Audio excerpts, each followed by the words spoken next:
XXX సబ్బు పేరు గుర్తుందా? దుస్తులు ఉతకడానికి వాడే ఈ సబ్బు ఉత్పత్తిదారులు తమ ట్యాగ్ లైన్ గా సంస్కారవంతమైన సబ్బు అని పెట్టుకున్నారు.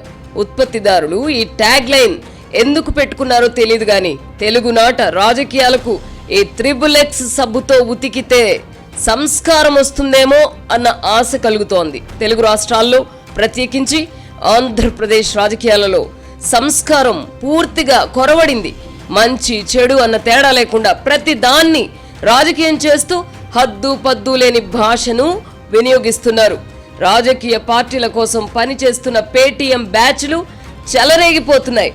మైక్రోసాఫ్ట్ వ్యవస్థాపకుడు బిల్ గేట్స్ ఆంధ్రప్రదేశ్ పర్యటన సందర్భంగా వైసీపీకి అనుబంధంగా పనిచేస్తున్న సోషల్ మీడియాతో పాటు పేటీఎం బ్యాచ్ తో సృష్టించిన రచ్చ ఎందుకు నిదర్శనం.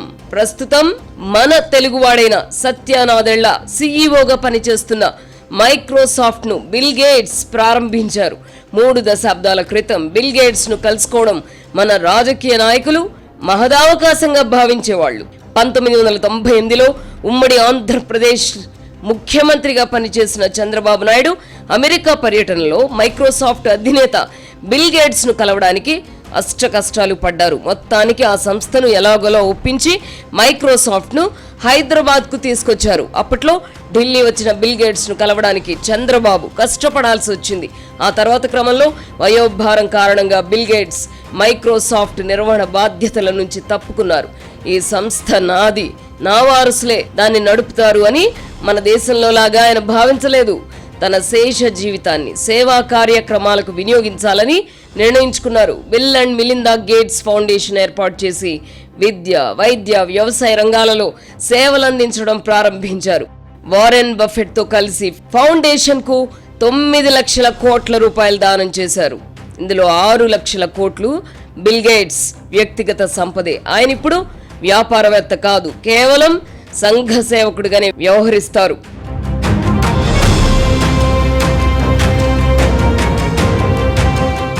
ప్రపంచవ్యాప్తంగా వైద్య రంగంలో సేవలు అందించాలన్న బృహత్తర ఆశయంతో సొంత ఆస్తిని వితరణ చేసిన బిల్ గేట్స్ ను గౌరవించాలా వద్దా?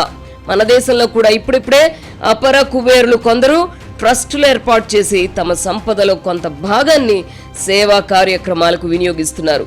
బిల్ గేట్స్ వంటి వారే వీరికి స్ఫూర్తి. ఇంత చరిత్ర ఉన్న బిల్ గేట్స్ 4 రోజుల క్రితం ఆంధ్రప్రదేశ్లో పర్యటించారు. అది కూడా మైక్రోసాఫ్ట్ ప్రతినిధిగా కాకుండా ఫౌండేషన్ ప్రతినిధిగా వైద్య రంగంలో ఆంధ్రప్రదేశ్కు సహాయం చేయడానికి వచ్చారు. రాష్ట్ర ప్రభుత్వం అమలు చేస్తున్న సంజీవని ప్రాజెక్టుకు ఈ ఫౌండేషన్ ఆర్థిక సహాయం అందిస్తోంది. ఇలాంటి బిల్ గేట్స్ పర్యటనపై వైసీపీ నాయకులు, ఆ పార్టీ కోసం పనిచేస్తున్న పేటీఎం బ్యాచ్ చేస్తున్న విమర్శలు కంపరం పుట్టిస్తున్నాయి. సహాయం చేయడం కోసం వచ్చిన వారిని తిట్టడాన్ని మించిన రోత రాజకీయం ఉంటుందా? జగన్మోహన్ రెడ్డికి గాని ఆయన మద్దతుదారులకు గాని బిల్ గేట్స్ చేసిన అపకారం ఏమిటి అని ప్రశ్నించుకుంటే సమాధానం లభించదు. జగన్మోహన్ రెడ్డి వంటి ఆర్థిక నేరాల అభియోగాలు ఎదుర్కొంటున్న వ్యక్తి ముఖ్యమంత్రిగా ఉంటే కలుసుకోవడానికి బిల్ గేట్స్ వంటి వ్యక్తి అంగీకరించేవారు కారు. అలాంటి స్థాయి అతనిది. అయితే ప్రస్తుతం ప్రపంచవ్యాప్తంగా ప్రకంపనలు సృష్టిస్తున్న ఎప్స్టైన్ ఫైల్స్ లో బిల్ గేట్స్ పేరు కూడా ఉంది. మైనర్ బాలికలతో బిల్ గేట్స్ కు సంబంధాలుండేవని ఆ ఫైల్స్ లో పేర్కొన్నారు. మనుషులు అన్నాక కొందరిలో బలహీనతలు ఉండడం సహజం. ఈ బలహీనతలు వేరువేరుగా ఉంటాయి. జగన్మోహన్ రెడ్డికి సంపద పోగేసుకోవడం అనే బలహీనత ఉండడం వల్లనే కదా ఆయన అవినీతి ఆరోపణలపై విచారణ ఎదుర్కొంటున్నారు. సమాజంలో అత్యున్నత స్థానాలకు చేరుకున్న వారు కూడా ఇందుకు మినహాయింపు కాదు. రాజకీయ ప్రముఖులు, వ్యాపార దిగ్గజాలు ఈ జాబితాలో ఉన్నారు. వ్యక్తిగత బలహీనతలను అధిగమించలేకపోవడం వారి బలహీనత. నైతిక విలువలకు అత్యధిక ప్రాధాన్యత ఇచ్చే దేశాలలో వ్యక్తిగత బలహీనతలకు లొంగిపోయిన వారు భారీ మూల్యం చెల్లించుకున్నారు. ఈ క్రమంలోనే బిల్ గేట్స్ వైవాహిక జీవితం కూడా విచ్ఛిన్నమైంది. చేసిన తప్పులకు ఆయన తన భార్యకు, సమాజానికి క్షమాపణలు చెప్పుకున్నారు. మానసికంగా కృంగిపోతున్నారు. ఈ కారణంగానే ఢిల్లీలో జరుగుతున్న ఆర్టిఫిషియల్ ఇంటెలిజెన్స్ సదస్సుకు ఆహ్వానం ఉన్నా ఆయన దూరంగా ఉండిపోయారు. అంటే జనంలోకి రావడానికి ఆయనకు ముఖం చెల్లడం లేదన్నమాట.